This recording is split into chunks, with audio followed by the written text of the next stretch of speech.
सभी को जय मसीह की। परमेश्वर में आप लोग का सबका स्वागत है। आइए हम ऑडियो बाइबल के पहला अध्याय मत्ती के पहला अध्याय से हम लोग चालू करते हैं।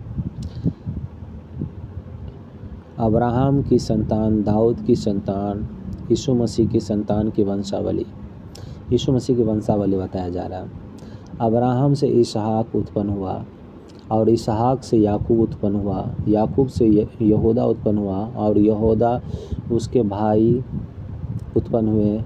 यहूदा और तमार से फिरिस व जोहर उत्पन्न हुआ। फिरिस से हेस्रोन उत्पन्न हुआ और हेस्रोन से एराम उत्पन्न हुआ और एराम से अमीनादाब उत्पन्न हुआ। अमीनादाब से नहशोन और नहशोन से सलमोन उत्पन्न हुआ। सलमोन और राहाब से बोअज उत्पन्न हुआ। बोअज और रूत से ओबेद उत्पन्न हुआ और ओबेद से ईशो उत्पन्न हुआ और ईशो से दाऊद राजा उत्पन्न हुआ। और दाऊद से सुलेमान उस स्त्री से उत्पन्न हुआ जो पहले उजिया की पत्नी थी।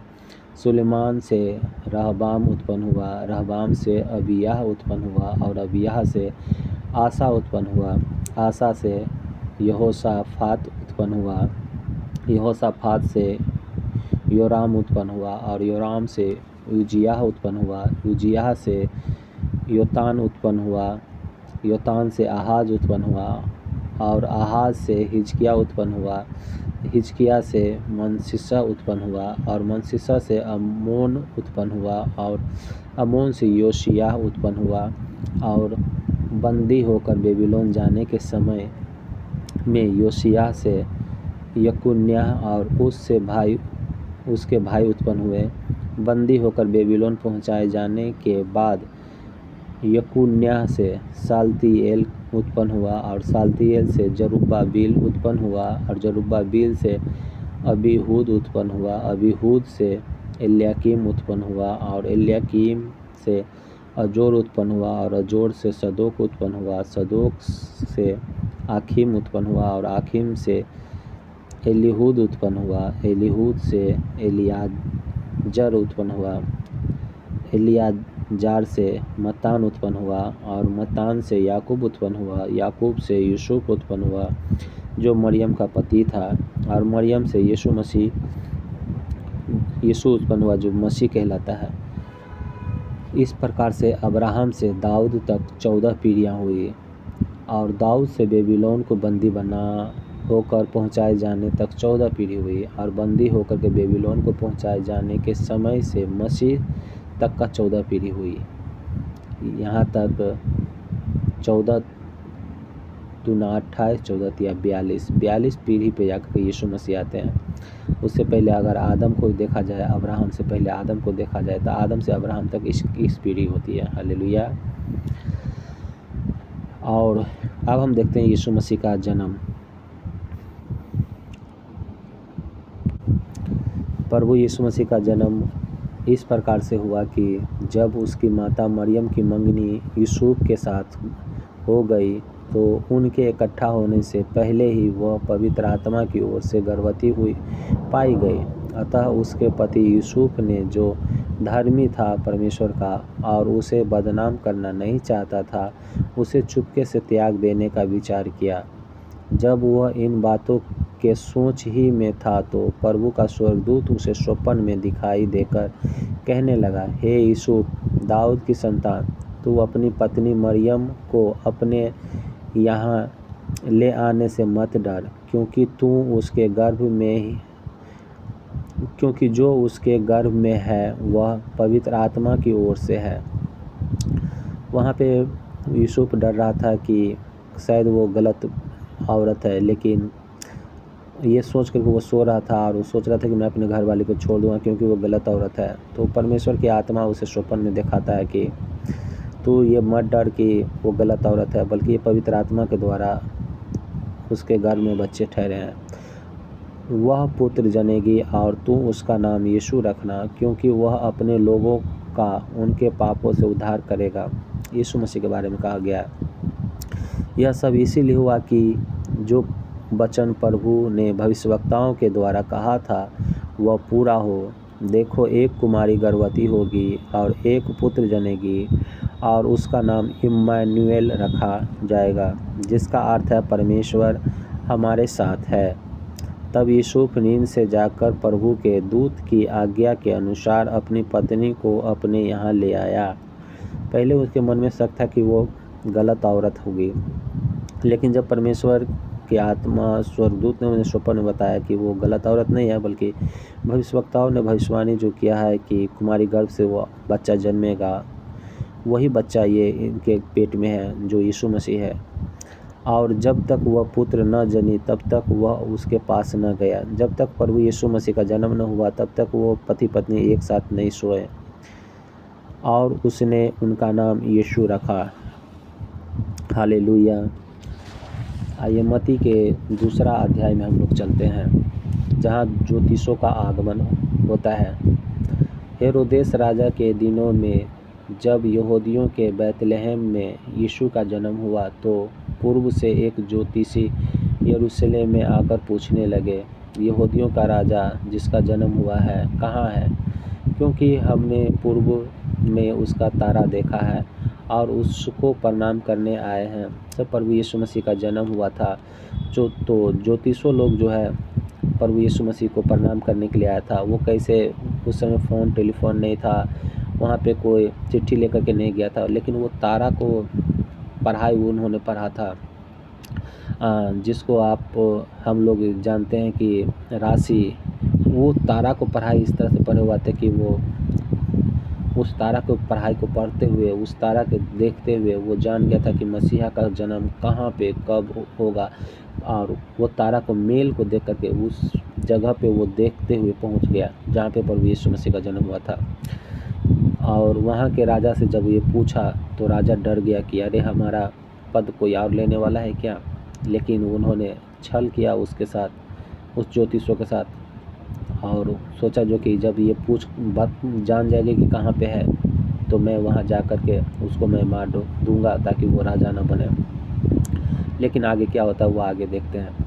यह सुनकर हेरोदेस राजा और उसके साथ सारा यरूशलेम घबरा गया।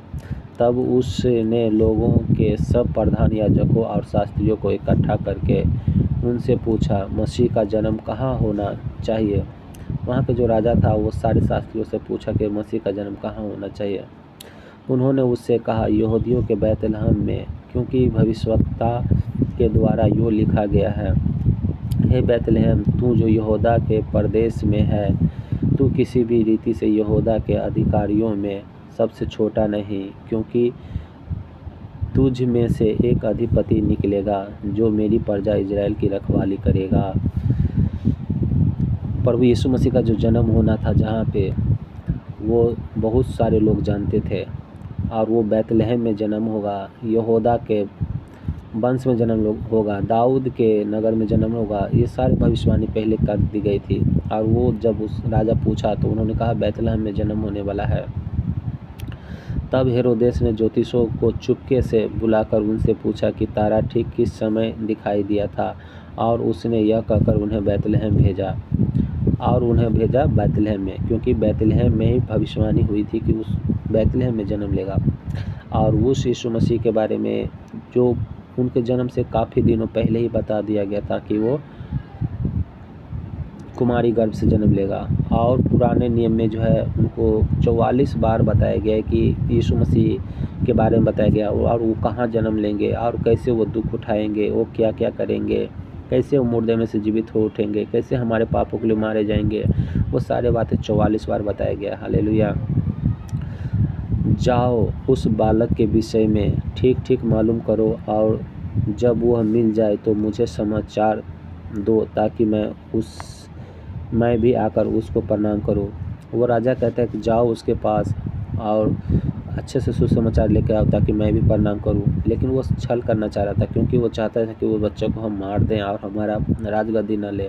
लेकिन प्रभु यीशु मसीह जो थे वो राजा बनने के लिए नहीं आए थे, बल्कि वो दीन बन करके आए थे, स्वर्ग को छोड़ करके आए हुए थे, ताकि यहाँ पे दीन बन करके और हमारे पापों को लेकर के मनुष्यों के साथ रह करके मनुष्यों के बीच में सारे लोगों को क्षमा करना सिखाए, और दया करना सिखाए और चंगा करना सिखाए, दुष्ट आत्माओं को अधिकार देना सिखाए, इस सारी बातों, बीमारों को ठीक करना सिखाए, ये सारे बातों वो नॉर्मल बन करके आए थे। वो कोई ऐसा दिखावा करने के लिए नहीं आए थे। अगर वो चाहते तो दिखावा करने के लिए आ सकते थे, लेकिन उन्होंने नहीं आए, क्योंकि हमारे पापों को उन्होंने लेने के लिए आया था। तो आगे देखते हैं, वे राजा की बात सुनकर चले गए और जो तारा उन्होंने पूर्व में देखा था वह उनके आगे आगे चला और जहाँ बालक था उस जगह के ऊपर पहुंचकर ठहर गया। वो तारा को देखते हुए जा रहा था और जहाँ बालक जन्मा हुआ था, प्रभु यीशु मसीह जन्मे हुए थे, वहाँ पे जाकर के जो तारा रुक गया और वो ज्योतिषों को लगा कि हाँ, यहीं पर वो बच्चा जन्मा हुआ है। उस तारे को देख करके वे अति आनंदित हुए। उन्होंने उस घर में पहुंचकर उस बालक को उसकी माता मरियम के साथ देखा और मुंह के बल गिरकर बालकों को प्रणाम किया और अपना अपना थैला खोलकर उसको सोना और लोबान और गंधरस भेंट चढ़ाई। वो जो ज्योतिषों थे, वो प्रभु, ज्योतिषों का मतलब कि सबसे बड़ा ज्योतिषों को माना जाता था, लेकिन वो ज्योतिषों भी आकर के जो है हमारे प्रभु यीशु मसीह को दंडवत किया और सोना, लोबान और गंधरस चढ़ाया। ये सब जो है, यहाँ पे एक चीज़ और देखने की बात होती है कि सोना जो है राजा को दर्शाता है, राजा को भेंट चढ़ा दर्शाता है, और लोबान जो है वो याजक को दर्शाता है कि वो याजक बनेगा, और गंधरस जो है वो मारा जाएगा तो उसके लिए मरे लोगों के ऊपर गंधरस छीटा जाता था, तो वो इस चीज़ का दर्शाता है। लेकिन अब यहाँ पे सोचने वाली ये बात थी कि प्रभु यीशु मसीह का जन्म ही हुआ था और उसी समय ये उनको मरने की वस्तु भी उनको भेंट में चढ़ा रहा है। वहाँ पे उसकी माँ को, उसके बाप को गुस्सा बढ़ना चाहिए था कि यीशु मसीह के पिता के और मम्मी को, क्योंकि उन्होंने मरने की चीज़ें लेकर के आए, लेकिन उन्होंने गुस्सा नहीं किया। क्यों नहीं गुस्सा किया? क्योंकि वो जानते थे कि हमारे ये जो बालक है वो बहुतों को पाप को लेने के लिए आया है और ये बहुतों को पाप को लेकर के वो बहुत जल्द वो जवान होकर के लोगों के बीच से बहुत जल्द उम्र होने से पहले वो मर जाएंगे। तो ये सब सारी बातें उनको पता था, क्योंकि वो भी एक परमेश्वर की धर्मी थी और वो उनके पिता भी धर्मी थे, तो इस बात को वो जानते थे, तो इसीलिए वो चुप रहे और कुछ नहीं कहे। लेकिन जब हम संसारिक लोग ऐसे अगर होता तो हम लोग उसके ऊपर गुस्सा हो जाते, झिझला जाते कि हमारे बच्चे अभी जन्म लिए हैं तो ऐसा चीज़ हमें मरने वाली चीज़ देखने के लिए आया। लेकिन उन्हें गुस्सा नहीं हुआ, क्योंकि वो पवित्र शास्त्र के बारे में सारे बातें वो जानते थे। हालेलुया। आगे देखते हैं, तब स्वप्न में यह चेतावनी पाकर कि हेरोदेस के पास फिर न जाना, वे दूसरे मार्ग से अपने देश को चले गए। जो ज्योतिष था, ज्योतिष को स्वप्न में आया कि परमेश्वर का स्वप्न आया कि तुम उस हेरोदेस के पास नहीं जाना, तुम दूसरे देश के होकर चले जाओ। और वो ज्योतिष क्या किया? परमेश्वर का बात माना और वो दूसरे रास्तों से चला गया हेरोदेस को बिना बताए हुए। तो आगे हम देखते हैं, उनके मिस्र देश को जाना। उनके चले जाने के बाद प्रभु के एक दूत ने स्वप्न में यूसुफ को दिखाई देकर कहा, उठ। यूसुफ कौन? जो प्रभु यीशु मसीह का संसारिक पिता थे, वो उन्हें दिखाई देकर कहा, उठ, उस बालक को और उसकी माता को लेकर मिस्र देश को भाग जा, और जब तक मैं तुझसे न कहूँ तब तक वहीं रहना, क्योंकि हेरोदेस इस बालक को ढूंढने पर है कि उसे मरवा डाले। वो हेरोदेस जो राजा था वहाँ का, वो राजा सोच रहा था कि वो ज्योतिष हमारे पास आएगा और हमें बताएगा कि वो बालक कहाँ है और हम वहाँ पे जाकर के उसको मरवा देंगे। लेकिन परमेश्वर का आत्मा उसे स्वप्न में कहा कि तू उधर देखे मत जा, दूसरे तरफ होकर जा। वो दूसरे तरफ होकर चला गया और उसके बाद उसके मन में हुआ कि हम उसको जाते हैं मार देंगे। तो परमेश्वर का दूत उसे स्वप्न में बोला कि तू मिस्र को चले जा, और क्योंकि वो राजा इसको मारने के ऊपर है बच्चे को।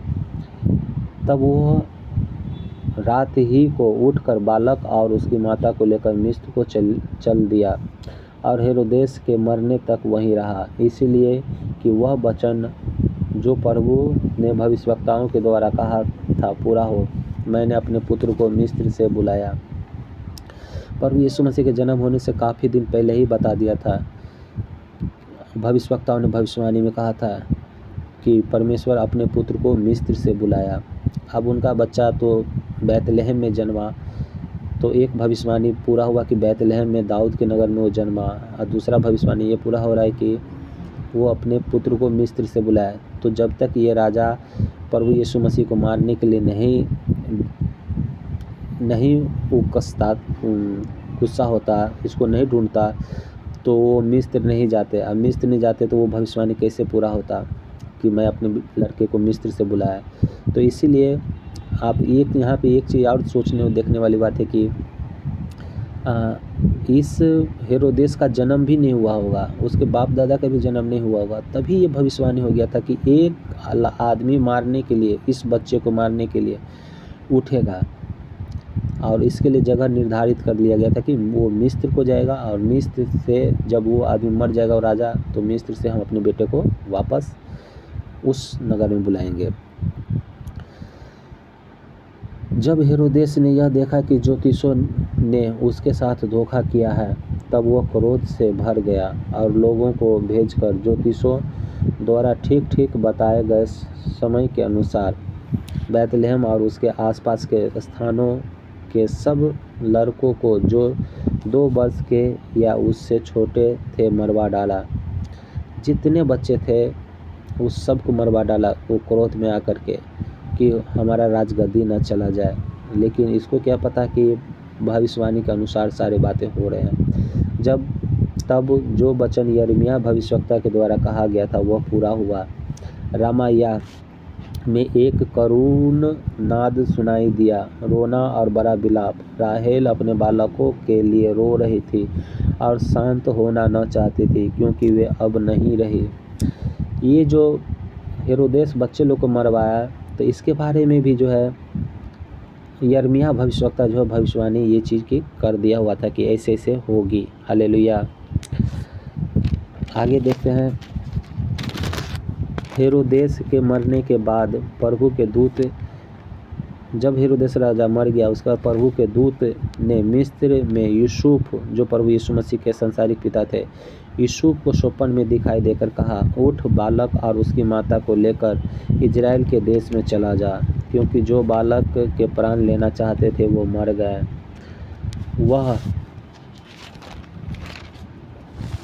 वह उठा और बालक और उसकी माता को साथ लेकर इजराइल के देश में आया।